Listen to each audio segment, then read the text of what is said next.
രുദ്രപ്രിയ ക്രിയേഷൻസിൻ്റെ പുതിയൊരു കാഴ്ചയിലേക്ക് എല്ലാവർക്കും സ്വാഗതം. ഇന്ന് നമ്മൾ എത്തിയിരിക്കുന്നത് അടൂര് പഴകുളം എന്ന സ്ഥലത്താണ്. അഴകുകൊണ്ടും അളവ് കൊണ്ടും ഏറെ ശ്രദ്ധേയനായ മൗട്ടത്ത് രാജേന്ദ്രൻ്റെ വിശേഷങ്ങൾ അറിയാനാണ് നാം ഇന്ന് അടൂരിലെത്തിയിരിക്കുന്നത്. അവനെ കഴിഞ്ഞ 25 വർഷക്കാലമായിട്ട് വഴി നടത്തിച്ച അവൻ്റെ സാരഥി ശ്രീ പഴകുളം അനിയും നമ്മോടൊപ്പം ഉണ്ട്. രാജേന്ദ്രൻ്റെയും പഴകുളം അനിച്ചേട്ടൻ്റെയും വിശേഷങ്ങൾ നമുക്ക് കാണാം. അനുചേട്ടാ, എന്നാ ഉണ്ട് വിശേഷങ്ങളൊക്കെ? സുഖമായിട്ട് പോകുന്നു. പിന്നെ പരിപാടിയൊക്കെ കഴിഞ്ഞു? പരിപാടിയെല്ലാം കഴിഞ്ഞു. സീസണൊക്കെ കഴിഞ്ഞു. ഇപ്പൊ എന്താ പരിപാടി? ഇപ്പം പ്രത്യേകിച്ച് ഒന്നുമില്ല. തീറ്റ, കഴുകെടുപ്പ്, കഴുക്, അതൊക്കെ ഉള്ളൂ. അത് ശരി. ഏതായാലും രണ്ടുപേരും നല്ല ഗ്ലാമർ ആയിട്ടുണ്ടല്ലോ. അത് ദിവസം കഴുകി വൃത്തിയാക്കി നിർത്തുക. അപ്പൊ ഞങ്ങള് വന്നത് രാജേന്ദ്രന്റെ വിശ്രമകാല വിശേഷങ്ങളൊക്കെ ഒന്ന് അറിയാൻ വേണ്ടിയിട്ടാണ്. തീർച്ചയായിട്ടും. എന്തൊക്കെയാണ് ഇപ്പോഴത്തെ ഒരു കാര്യങ്ങളൊക്കെ? ഇപ്പം പൊതുവെ പണി കുറവാണ്. പിന്നെ കഴുകുക, ഭക്ഷണം കൊടുക്കുക, കിട്ടുക, ഇതാണ്. ഇനിയിപ്പോൾ അടുത്ത മാസം ചികിത്സ തുടങ്ങും. അത് ശരി. കർക്കിടക ചികിത്സ.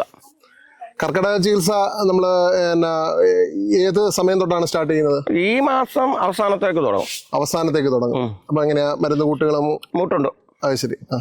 അപ്പം എത്ര ദിവസം എടുത്തിട്ടാണ് പൂർത്തിയാകുന്നത്? 45 ദിവസം നിൽക്കും. അപ്പം കർക്കിടകം കഴിഞ്ഞ് ചിങ്ങത്തിലോട്ട് കൂടി നീങ്ങും അല്ലേ? ചിങ്ങം 1-ാം തീയതി വരെ പോകും അല്ലേ? അനുചേട്ടാ, എങ്ങനെയാണ് അനുചേട്ടൻ മൗട്ടത്ത് രാജേന്ദ്രനിലോട്ട് എത്തുന്നത്? ഞാൻ മുതലാളിയുടെ വേറൊരു ആന ഉണ്ടായിരുന്നു. അതിൻ്റെ കൂടെ ഒരു 6-7 കൊല്ലം ജോലി ചെയ്തു. അത് കഴിഞ്ഞപ്പോൾ രാജേന്ദ്രന് വന്നിട്ടൊരു 25 വർഷത്തിനുള്ളിൽ ആവുന്നുണ്ട്. അത് ശരി, അത് ശരി. അപ്പോൾ ഏത് കാലഘട്ടം തൊട്ടാണ് ഈ രാജേന്ദ്രൻ്റെ ഈ ഒരു ഇപ്പോൾ കാണുന്നതായിട്ടുള്ള ഒരു സ്വഭാവ സവിശേഷതകൾ ആരംഭിക്കുന്നത്? ഇപ്പം ആന കറക്റ്റായിട്ടൊരു ഫേമസായി വന്നിട്ടൊരു 10 വർഷമായി. അത് ശരി. ഈ തീരെ ചെറുപ്പത്തിലെ തന്നെ ഇവിടെ എത്തിച്ചതാണോ? അല്ല, ഒരു 10-22 വയസ്സുള്ളപ്പോൾ ആന വന്നതാണ്. അത് ശരി. എങ്ങനെയാണ് മൗട്ടത്ത് ആന എത്തുന്നത്? പാലക്കാട്ട് നിന്ന് കൊണ്ടുവരിക. പാലക്കാട്ട്. അതിനു മുമ്പ് ആരായിരുന്നു? എന്തായിരുന്നു? അതിനു മുമ്പ് അവിടെ ഒരു ഡോക്ടറെ 2 വർഷം ഉണ്ടായിരുന്നു. പിന്നെ ആന നമ്മുടെ ആൻഡമാൻകാരനായിരുന്നു. ആൻഡമാനിൽ നിന്ന് കൊണ്ടുവന്ന ആന അങ്ങനെ വന്നത്. അത് ശരി. ചേട്ടാ, കേരളത്തിൽ അങ്ങോളം ഇങ്ങോളം ഉള്ള പൂരങ്ങളെടുത്ത് ഒരു സ്റ്റാർ വാല്യൂയിലേക്കാണ് രാജേന്ദ്രൻ എത്തിയിരിക്കുന്നത്. രാജേന്ദ്രന് എന്തെല്ലാം ബഹുമതികൾ ഇതുവരെ ലഭിച്ചിട്ടുണ്ടോ? രാജേന്ദ്രന് ഒരുപാട് കിട്ടിയിട്ടുണ്ട്. അല്ല, ഓർത്തിരിക്കാൻ പറ്റത്തില്ല. പക്ഷേ ഇപ്പോൾ അവസാനമായിട്ട് കിട്ടിയത് നമ്മുടെ ഗജതാണ്ഡവം തിരുവല്ലയുടെ ആനപ്രേമികൾ മലയാളപ്പുഴ ദേവിയുടെ മണ്ണിൽ കൊണ്ടുവച്ചൊരു പട്ടം നൽകി. അത് ശരി. അത് നല്ല ഫേമസായ ഒരു പട്ടമായിരുന്നു. അത് ശരി. ആ പട്ടം ഇട്ടുകൊണ്ടാണ് ഈ തൃശ്ശൂർ പൂരം ഞങ്ങൾ എഴുന്നള്ളിച്ചത്. അത് ഒരുപാട് ആനപ്രേമികൾക്ക് ഇഷ്ടപ്പെട്ടതും ഒരുപാട് പേര് അതിനെപ്പറ്റി നമ്മളോട് കമൻറ്റ് പറയുകയും ചെയ്തു, കൊള്ളാം, നല്ലതാണ്. ലാസ്റ്റിൽ കൊടുത്തത് അവരാണ്. തിരുവല്ലയുടെ ആനപ്രേമികൾ ഗജപതാണ്ടക്കാർ കൊടുത്ത പട്ടമാണ്. ശരി. അതിനകത്ത് മുൻകൈ നിന്നത് സുധി തിരുവല്ല പുള്ളിയാണ്. അതിനകത്ത് ഏറ്റവും കൂടുതൽ നമ്മളോട് താല്പര്യപ്പെട്ട് നമ്മുടെ ആനയ്ക്ക് ഇങ്ങനെ പട്ടം കൊടുക്കണമെന്ന് പറയും. അങ്ങനെ പുള്ളിയുടെ സാന്നിധ്യത്തിൽ ബാക്കിയുള്ള പുള്ളിയുടെ ആനപ്രേമികളെല്ലാവരും കൂടെ കൂട്ടി നല്ലൊരു രീതിയിലൊരു സ്വീകരണം കൊടുത്തു. അതും പ്രത്യേകിച്ച് മലയാളപ്പുഴ അമ്പലത്തിലെ 7ാം ഉത്സവത്തിൻ്റെ അന്ന്. അത് ശരി. അതെന്ന് പറഞ്ഞാൽ നല്ല ജനസാരഥ്യമുള്ള സമയമായിരുന്നു. അന്ന് കൊടുത്തത് രാവിലെ ആയിരുന്നു. പക്ഷെ അത് അവിടുത്തെ മേശാന്തി, നമ്മുടെ തിരുവല്ലയിലെ സുരേഷ് ഏട്ടൻ, ക്ഷേത്ര തന്ത്രി സുരേഷ് ഏട്ടൻ അടിമറ്റത്തെ അദ്ദേഹമായിരുന്നു അത് കൊടുത്തത്. ചേട്ടാ, നമ്മൾ ഈ തൃശ്ശൂർ പൂരം അടക്കമുള്ള വലിയ വലിയ പരിപാടികൾ എടുക്കുന്ന സമയത്ത് വലിയൊരു പുരുഷാരത്തെയാണ് ശരിക്കും നമ്മൾ അഭിമുഖീകരിക്കുന്നത്. അവിടെ ആളുകളുടെ എണ്ണത്തിലാണെങ്കിലും അതുപോലെ തന്നെ ആനകളുടെ എണ്ണത്തിലാണെങ്കിലും ഒക്കെ ഒരുപാട് വലിയ അളവാണുള്ളത്. അപ്പം ആ ഒരു സന്ദർഭത്തിൽ നമ്മൾ രാജേന്ദ്രനെ അവതരിപ്പിക്കുമ്പോൾ എങ്ങനെയാണ് രാജേന്ദ്രൻ്റെ ഒരു പ്രതികരണം? അതതിലേ പറഞ്ഞ ഏറ്റവും സമാധാനമുള്ള ആനകളെ മാത്രമേ അവിടെ പൂരപ്പറമ്പിൽ എടുക്കത്തുള്ളൂ. അപ്പോൾ ആനകൾ വളരെ ശാന്തനായിട്ടാണ് അവിടെ നിന്ന് പരിപാടി എടുക്കുന്നത്. വളരെ സന്തോഷമായിട്ടാണ് ആന നിൽക്കുകയും ചെയ്യുന്നത്. അവിടെ ഈ വടക്കോട്ടുള്ള പൂരക്രമങ്ങളിൽ ഒരു പ്രധാനമാണ് തൃശ്ശൂർ പൂരം. ഈ വടക്കൻ പൂരങ്ങളിലേക്കുള്ള രാജേന്ദ്രന്റെ സ്വീകാര്യതയ്ക്ക് എത്രത്തോളം ഈ തൃശ്ശൂർ പൂരം ഒരു സപ്പോർട്ട് ചെയ്യുന്നുണ്ട്? അത് തൃശ്ശൂർ പൂരം നല്ല രീതിയിൽ സപ്പോർട്ട് ചെയ്യുന്നുണ്ട്. കാരണം എന്താണെന്ന് ചോദിച്ചാൽ എല്ലാ ആനകൾക്കും 15 ആനയ്ക്കകത്ത് കയറാൻ പറ്റത്തില്ല. അങ്ങനെ പ്രശ്നമുണ്ട്. എല്ലാം കടവ് പൂരങ്ങളും വരവൂരും ഒക്കെ അടിച്ചിട്ടാണ് ഈ 15 ആനയെ വരുന്നത്. എന്നാൽ രാജേന്ദ്രൻ നേരെ തിരിച്ച് മെയിൻ പൂരത്തിൽ തന്നെ ആദ്യ വർഷം തന്നെ കയറിയതാണ്. അങ്ങനെ പാറമേക്കാവിൻ്റെ 15 ആനയിൽ ദൈവം അനുഗ്രഹിച്ച് ഈ പ്രാവശ്യവും നമ്മളുണ്ടായിരുന്നു.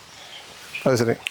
ഇപ്പോൾ മറ്റൊരു കാര്യം, നമ്മൾ ഈ തൃശ്ശൂർ പൂരത്തിലൊക്കെ പങ്കെടുക്കുന്ന സമയത്ത് ഒരുപാട് ഫാൻസ് ആനയ്ക്ക് കൂടാറുണ്ട്.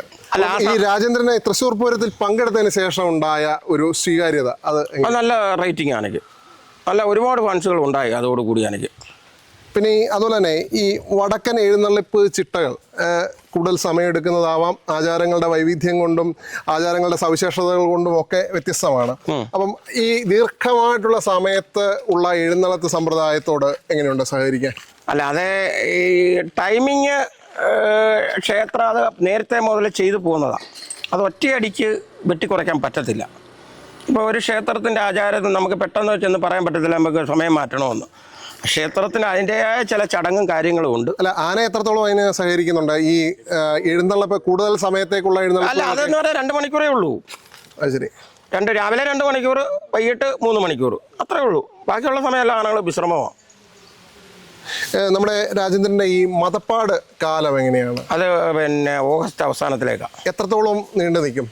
അത് പുള്ളി ഒരു 90 ദിവസം നിൽക്കും. അതായത് ഈ ചിങ്ങത്തിൻ്റെ ആദ്യത്തെ സമയത്ത് ചിങ്ങം പകുതി ആകുമ്പം തുടങ്ങും. അത് ശരി. അപ്പോൾ ആദ്യത്തെ വർഷാരംഭത്തിലെ പരിപാടികളൊന്നും കൂടുതൽ എടുക്കാൻ പറ്റാറില്ല. ഞങ്ങൾ ഡിസംബർ 25 മുതലുള്ള പരിപാടി എടുക്കും. ഈ നീര് കാലത്ത് എങ്ങനെയാണ് അതിൻ്റെ ഒരു സ്വഭാവം? നീരിലും ഈ ആന പ്രശ്നകാരിയല്ല. അത് ശരി. അതാണ് ഏറ്റവും വലിയ രസം. നീരിലും നമുക്ക് കാര്യങ്ങൾ നടത്താം ആനയിൽ. അത് ശരി. ഈ ഒരു ക്രമബദ്ധമായിട്ടുള്ള ഒരു നീര് സമ്പ്രദായം അത് എങ്ങനെയാണ് രാജേന്ദ്രനെ തുടങ്ങിയത്?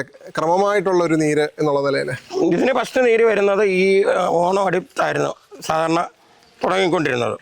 ആ സമയത്ത് ആയി കഴിയുമ്പോൾ പിന്നെ അപ്പം നമുക്ക് മനസ്സിലായി ഇത് ആനയുടെ കറക്റ്റ് ടൈമാണെന്നും. അന്ന് മുതൽ പിന്നെ അവിടെ മുതൽ ഞങ്ങൾ ആനയെ സൂക്ഷിച്ച് കരുതി കൊണ്ടുവന്ന ആ ടൈം ആകുമ്പോഴത്തെ ആനയ്ക്ക് അസുഖവും. അപ്പം ഇതിനു മുമ്പ് ആനയുടെ സ്വഭാവം വ്യത്യാസമുണ്ടോ? നീരിന് മുമ്പ് കുട്ടിത്തമായിരുന്നു. അത് ശരി. നീര് കഴിഞ്ഞപ്പോൾ ആന പക്വതയായി. അത് ശരി. അതെന്നുവെച്ചാൽ വലിയ വ്യത്യാസമില്ലാതാണ് എത്തുന്നത് തന്നെ.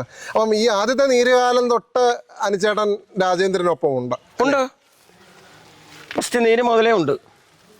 നീരിൽ എന്നോട് ഈ നീയാണ്ടിൽ എന്തോന്ന് എനിക്കറിയില്ല. പക്ഷേ പോയ വർഷം വരെ എന്നോട് ശല്യമൊന്നുമില്ലായിരുന്നു.